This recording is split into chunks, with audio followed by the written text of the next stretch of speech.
Kagaya dati, sabi ni Eds, napakasimple lang namin dati. Iba, dami kasi nagbabago talaga. Dati napakasimple lang namin, napakakontento lang. Na kami-kami lang. Tapos yung kung ano lang yung ibigay sa amin, Lord. Mahirap ba? May mga temptation ba nga? Mahirap. Mahirap kasi habang mas umaangat ka, lumalakas yung ano mo. Parang mas tumitindi yung temptation eh. At parang Temptations na mahirap iwasan pero dapat iwasan. And syempre may mga kasamahan din tayo na nakaka-influensya.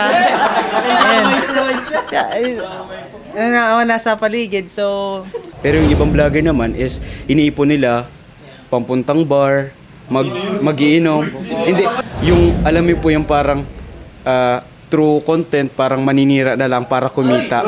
So, reactor ka or vlogger ka. May mga times kasi na parang nawawalan ka na ng content or maitopic. So, papasok dyan yung parang gumagawa ka na ng inventong mga kwento. Oh, hindi ako. Mga temptation. Number one dyan yung sahod syempre. Yung revenue. Example, si Kuya Tata. Joke lang, Kuya Tata. Joke lang. Number two, siyempre pag mayroon ng revenue, yung iba dyan na nanchichicks na yan. So, si Lolo.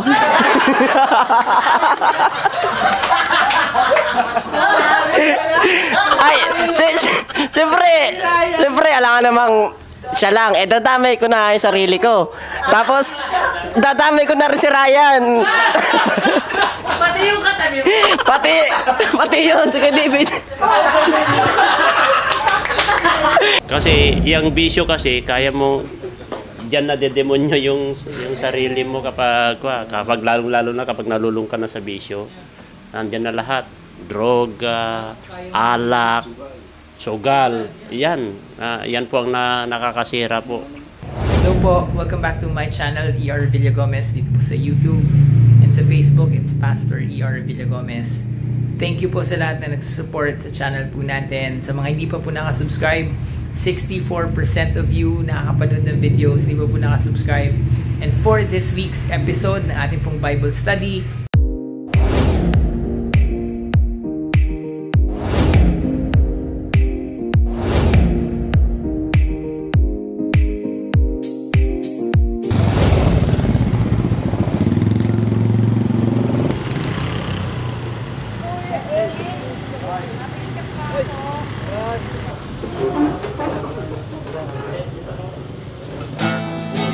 dalisay ang aking nais. Nalikain mo, Diyos, para sa akin. Sundalisay ang aking nais. Nalikain mo, Diyos, para sa isang pusong tapat. Isang pusong tapat na sa'yo'y nagmamahal. Isang pusong sa'yo'y walang alinlangan. pusong may pagmamahal sa'yo at pusong nais gawin ang kalooban mo. Lord God, napakahirap nito sa aming panahon. Pero kailangan po namin, Lord God, ang iyong gabay. Kailangan po namin ang iyong pagbabagong gagawin sa buhay namin para ito, Panginoon, ay maging posible. Paano mapapanatili ng isang kabataan na dalisay ang kanyang buhay? Sa pamamagitan ng pamumuhay niya ayon sa inyong salita. Buong puso akong lumalapit sa inyo. Kaya ako'y tulungan ninyo at huwag lumihis sa mga utos ninyo. Ang salita niyo ay iningatan ko sa aking puso upang hindi ako magkasala sa inyo. Korinto 10:13. Wala pang pagsubok na dumating sa inyo na hindi nararanasan ng lahat ng tao. Tapat ang Diyos at hindi niya ipahihintulot na kayo'y subukin ng higit sa inyong makakaya. Sa halip, pagdating ng pagsubok, bibigyan niya kayo ng lakas upang mapagtagumpayan iyon. Nabubuhay tayo sa mundo na puno ng kasalanan, temptation, karumihan. Paano mo mapapanatili na dalisay ang iyong puso or pure? Or yung purity sa ating thoughts, actions, and words? Mahirap po kasi yun nga po, nandito po tayo sa world na kung saan nandito po lahat ng ng masama na nangyayari. Yan po. And syempre may mga kasamahan din tayo na nakaka-influensya. Wala sa paligid. So mahirap po, pero may way naman po 'yan. Kung alam niyo po na kung alam niyo po yung way, yun po is yung kay Lord ka na dito po sa din sa verse na na sinabi basta mananampalataya, way lang ni Lord ang gagawin mo, maano ka, parang di ka malilis ng landas. Pero pwedeng avoidable siya. Avoidable. Opo. In Jesus So, ang nakikita kong temptation po when it comes to vlogging is yung kikitain mo. So, unang-una po yun sa temptation ng mga vlogger. So, it's either na magagamit po siya sa mabuti at either sa masama. So, yung po yung nagiging problem ng mga vlogger na yung pera nila is, halimbawa, na-earn nila. Tapos, hindi. Yung perang yun, pwede nilang magamit na, halimbawa, pwede nilang ipagawa sa bahay nila para sa kanila. Tapos pwede nilang itulong sa pamilya nila, pwede nilang itulong sa iba. Pero yung ibang vlogger naman is iniipon nila pampuntang bar, mag-iinom. Hindi, ibang vlogger po. Wala dito sa Kalingap, wala sa Kalingap. Then, yun.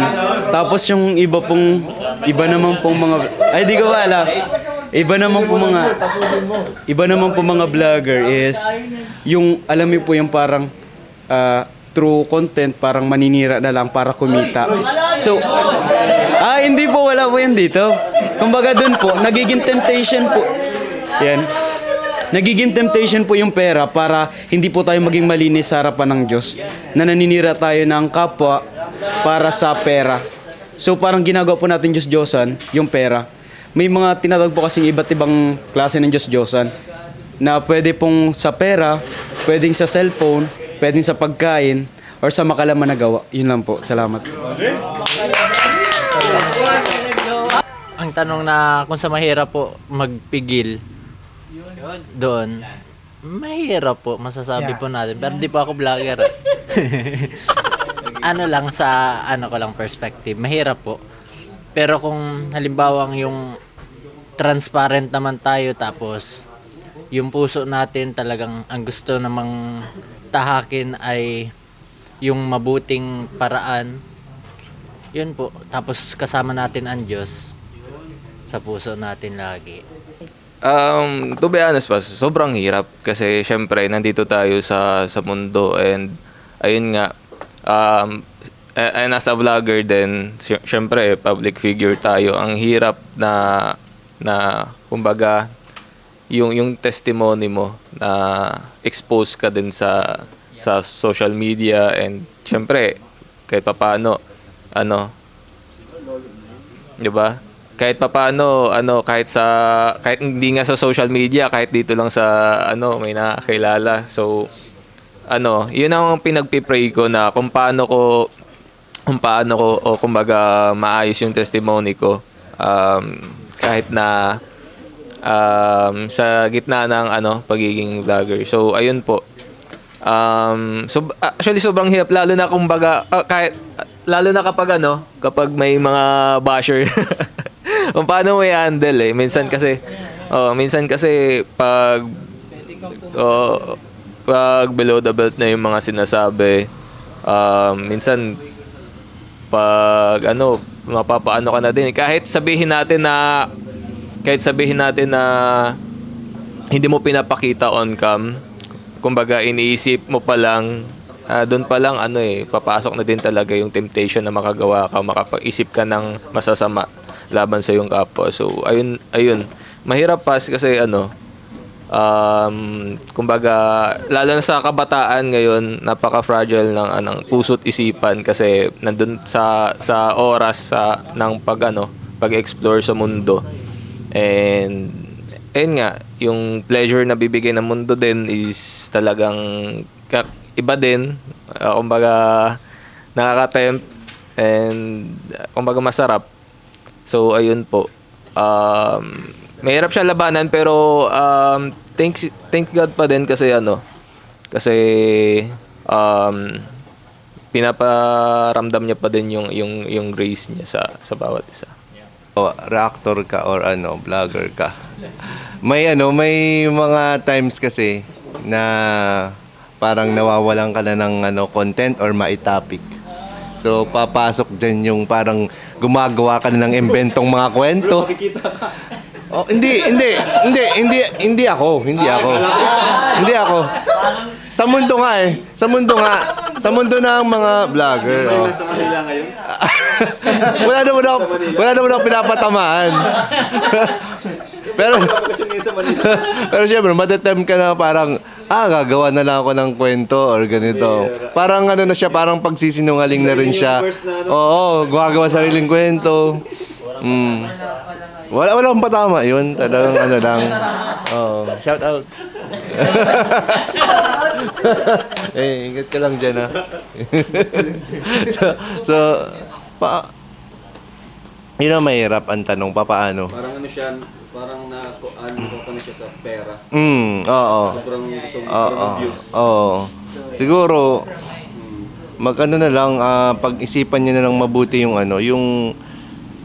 hanggat maaari, iwasan niyo yung mga fake news na kasi pwede siyang mag-cause ng kaguluhan. Kasi yung iba talagang naniniwala eh. Yung iba pwedeng makasakay lang, ito gumagawa ng kwento. Pero yung iba naniniwala kasi. Mga temptation, number 1 dyan yung sahod syempre, yung revenue. Example, si Kuya Tata. Joke lang, kita. Joke lang. Joke lang. Yun talaga yung number 1. Di ba si Kuya Ian, ang dami yung sinabing mga temptation yung last time. Mga iba't ibang klaseng temptation. So, isa sa mga number 1 na temptation talaga ng vlogger ay yung revenue. So, pag maliit yung revenue, kailangan ay kumbaga ay hindi na ako kontento. Di ba ngampante? Diba, nag-revenue ka na ng ganito. Gusto mo sa sunod, mas malaki pa. So, yun yung number 1. Si Kalingap Tatayan. Number 2, siyempre, pag mayroon ng revenue, yung iba dyan, nanchichicks na yan. So, si Lolo.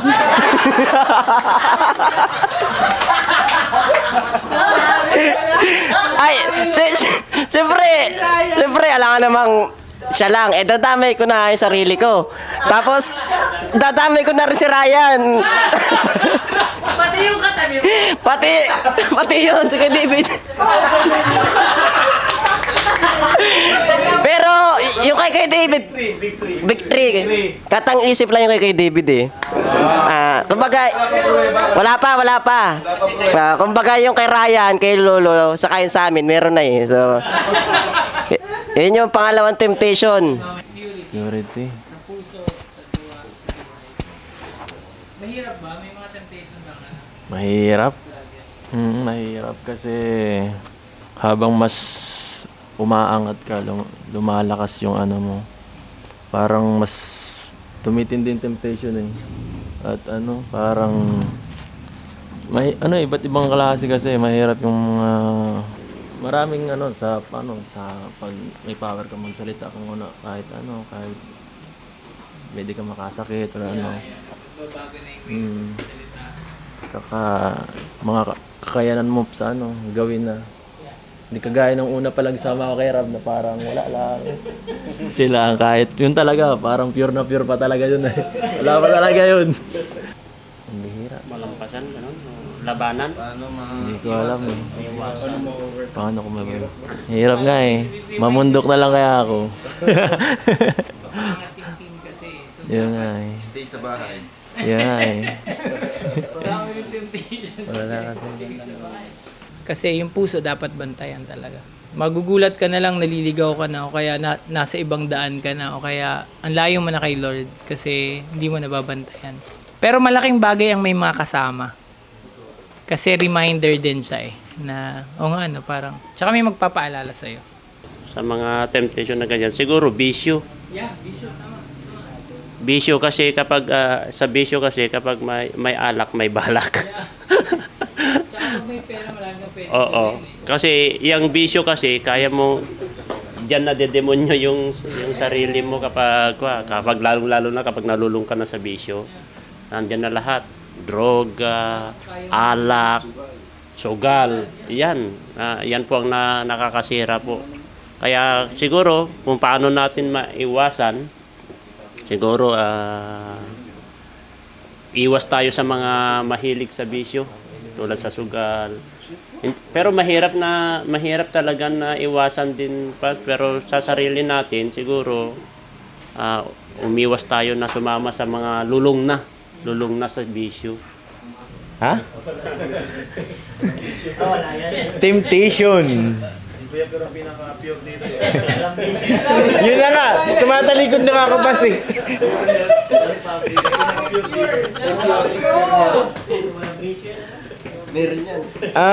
Temptation sa kasi ano to buhay ng pinag-usa di lang sa pagiging vlogger no.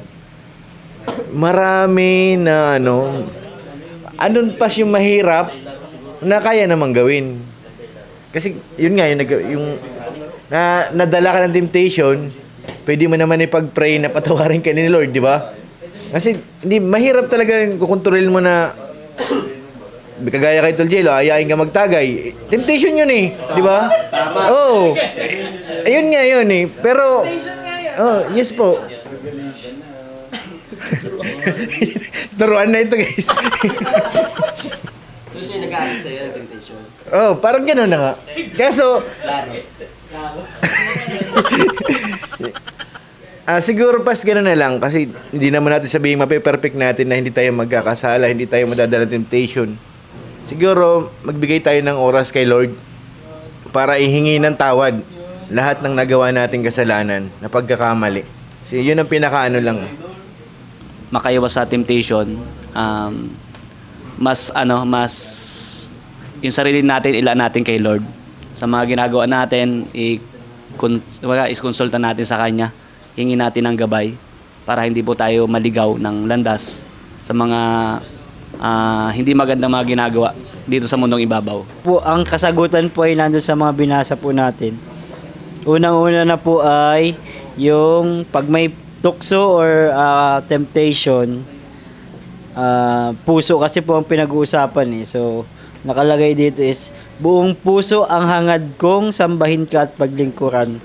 Huwag mo akong hahayaang sa utos mo ay sumuway. So, nandun po yung unang-unang pag-amin. Maganda po yung natin na inaamin natin na tayo ay vulnerable sa mga temptation. At ang kasagutan po ay yung utos po ni Lord na nakalagay po dito, wala naman daw pong pagsubok ang hindi naranasan ng ninuman. So ibig sabihin po ay napagtagumpayan na din po yun sa pamagitan ni Kristo Jesus sa pagpako niya sa krus at pagkabuhay niya. So po yun, kasama na dun sa mga tinubos niyang kasalanan. So ang kailangan na lang po natin ay patuloy na bantayan yung puso natin, patuloy na humingi ng tawad habang tayo nagkakasala, papunta dun sa perfection na binibigay sa atin ni Jesus Christ sa pagsunod sa Kanya. Ang lagi po nating titingnan ay yung iniwan sa atin ng Panginoong Hesukristo kung tayo po ay kung ano yung gagawin niya sa sitwasyon na yun. Pagdating ng pagsubok, bibigyan niya kayo ng lakas upang mapagtagumpayan yan. So, yun po. Nandun na po ang sagot. Si Lord po ang sagot dun sa lahat. Bibigyan niya tayo ng lakas pag tayo po ay nanghihina. Hindi po natin po yung tukso po, pagka mahirap labanan, hindi natin kakampihan. Kundi kay Lord tayo kakampi. Kay Lord tayo hihingi ng tulong, ng tawad. Nasa Kanya po lahat ng ating kailangan. So, yun po. Na-tempo ako sa sa isip. Isip. Pero po, sa sarili kong pag-iisip naman po yun dahil po hindi po sa viewers kundi minsan po sa kasamahan. Ganun po. Parang po pag may binigay or nilapag na mga dapat sundin. Kapag hindi na sundin, po mainit ang ulo ko din. Kasi may binigay na rules sa taas. Kasi si Kuya, pag nakapanood daw tapos may ganun na sundin. Kapag may isang nainit yung isip ko dun. Huwag ko kung yun, parang ganun. Kasi pang ganun to. Tapos kapag may kasama kang hindi marunong mag-initiate, ganun. Mga ganun, parang ang bilis sa isip. Hindi ko alam kung normal ba yun or hindi. Basta pag ganun po, pag nakaka-encounter ng ganun. Pero po, yun nga, dahil nga may ganun akong situation. Minsan po, pag pinipigilan ko yun sa bagay na, yun nga, about sa kapwa. Yung tipong kapag nagkakaganon, mga natitempt, yun, flee from sin. Kasi yung mga temptation. Kasi yung mga temptations po kasi, andyan lang po sa ating buhay. Sobrang hirap pigilan. Pero, andyan naman si Lord para gabayan tayo. Pero yun nga din, bigay din sa atin niya na, tayo lumayo, flee from sin. Kasi hindi natin yung sila, minsan kayang, talaga i-resist. Kasi alam naman sa atin na mahina tayo. Tumakbo dapat tayo pala. So yun po. Pero yun nga po, kung gusto daw pong lumayo sa mga temptations na sabi po natin dito. Ang pinakasusi naman po talaga ay magkaroon ng takot talaga kay Lord. Tapos magkaroon ng ang pagkaroon ng takot kay Lord is lead to wisdom kay Lord. Para po tayo sa mga pagkakasalaan natin. Yun po. Salamat po. Ang dami kong dami ko rin natutunan sa kanila sa mga sinabi nila. And nakakatuwa lang kasi yan. Sabi mo nga Pas na yung alam na namin yung aming weakness. Magandang na yun. Magandang simula na yun kasi tanggap namin kung saan kami nagkakamali. May knowledge kami kung ano yung dapat gawin at dapat iwasan. So, sa akin naman Pas, siguro, sa mga content creator na kagaya ko, ang temptation siguro Pas is yung gaya ng binanggit nila, yung pera, saka yung fame, yung sobrang kasikatan, yung parang ang daming nagbabago kasi pag binigay yun sa'yo ni Lord. Di gaya nung kagaya dati, sabi ni Eds, napakasimple lang namin dati. Dami kasi nagbabago talaga. Dati napakasimple lang namin, napakakontento lang. Na kami lang, tapos yung kung ano lang yung ibigay sa amin Lord, dapat maging kontento lang pa rin. And ano man yung bigay sa atin ng Lord na pera or kasikatan, dapat si Lord pa rin yung unahin natin sa lahat ng bagay. Dapat kung ano tayo dati, kung paano tayo mag-serve sa Kanya before, dapat mas doble pa ngayon. Kasi nga, binibless niya tayo. Thankful din ako sa iyo, Pas, kasi andyan ka, ginaguide nyo kami. Dapat yun nga, siguro dapat isipin din natin yung time na hindi pa tayo ganito, di ba? So, pa rin, mas better pa rin talaga yung situation ngayon kumpara noon. Kahit bumaba man yung revenue mo, at least meron, di ba? Kung paano naman mapagtagumpayan. Ito, napakalaking tulong nito, Pas, yung natin, Bible study and discovery, yung chine-check natin yung sarili natin So, mas na-realize natin yung mga pagkukulang natin. And saka yung sinabi ni Kuya David na talaga, si Lord lang talaga yung stay connected tayo kay Lord. And pag-pray natin yung mga yung sarili natin, check natin palagi. Tapos yun wag masyadong masilaw sa material na bagay. Mahirap din sa akin i-topic yon yung pinag-uusapan natin kasi feeling ko marami naman talaga na matatamaan. At pati ako, constantly, ako po araw-araw, yung heart check mahalaga Parang nagbabago ba tayo since last year, since nung time na dapat hindi tayo sumasama habang tumatagal. Mas lalo dapat tayo mas naging humble. may nabanggit si Rab revenue, kasikatan. Di ba nagpapabagsak lang daw sa lalaki 3 G. Girls, gold, glory. Ayan. So dapat in-check po tayo dun palagi. So, is purity possible? Yes, with God's help and sa tulong ng bawat isa. Pero kung mapapansin niyo po sa verse natin, ang pinakasandata po talaga, Word of God. Pag kayo babad sa salita ng Diyos, mas iba yung takbo ng buhay mo. Pag nawala ka na dun, kung kuwari, dati nagbabasa ka, tapos hindi na, tapos nakalimutan mo na, magugulat ka, kahit pa paunti-unti, may something na nangyayari po sa atin. So, may ginawa daw pong survey, ang pangalan niya ay Bible Engagement Survey. 100,000 ang sinurvey. May tinatawag na the power of 4. Pag 4 times per week, nagbabasa daw ng Bible ang isang tao, may something na nangyayari. So, ang una, proactive daw sa faith. Mas lalo siya nag-share ng faith, nagbibigay ng contributions, charity, nagme-memorize ng scripture. Pag 4 times nagbabasa ng Bible sa isang linggo, fewer daw yung pag-i-struggle niya. Fewer yung loneliness, yung bitterness, mas madaling magpatawad sa iba, bawas yung discouragement, fear, anxiety. Nandun pala lahat yun. Connected pala siya. Na kung mas lalo ka nagbabasa ng Bible, hindi mo mas lalong problema yung mga bagay na yun. At ang pangatlo, mas lesser mo daw magagawa yung extramarital sex, pornography, lying, bisyo, gossiping, overspending, mishandling of money. So, Word of God. That's why yun po yung verse natin, yung Psalms 119.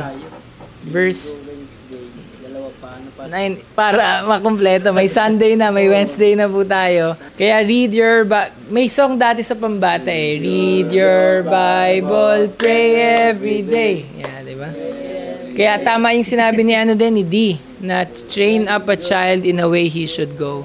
Habang bata pa lang, hubugin na. Habang kabataan pa lang, hubugin na natin. So, maraming salamat po sa inyo.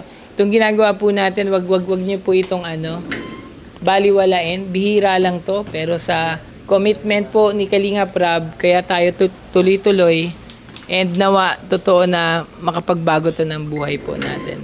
So, Lord God, maraming salamat po sa pagtitipon po na ito and pag-remind po sa amin sa mga bagay na makakaalis po sa amin sa iyo, sa inyong bisig, Panginoon. Lord God, tulungan niyo po kami na malagpasan po ang mga iba't ibang temptation po sa aming kaharaping mga problema. Lord God, tulungan niyo din kami, Lord God, maging malakas araw-araw na at maalala ka palagi sa anumang pagkakataon sa bawat oras, Panginoon. And Lord God, wag niyo po sana kaming hayaan na masilaw, Lord God, ng mga blessings, Lord God. Na to the point, Lord God, na malilimutan ka namin, Lord God. And Lord God, sana po, Lord God, ay gawin po rin po kami laging humble, Panginoon. Kahit dumating, Lord God, yung mga bagay na sobrang laki na, Panginoon. And Lord God, i-remind us, Lord God, na laging mag-share, Lord God. And palaging, Lord God, gagawin yung nararapat na way mo, Panginoon. Yun lang po, Lord God. Maraming salamat. In Jesus' mighty name, Amen.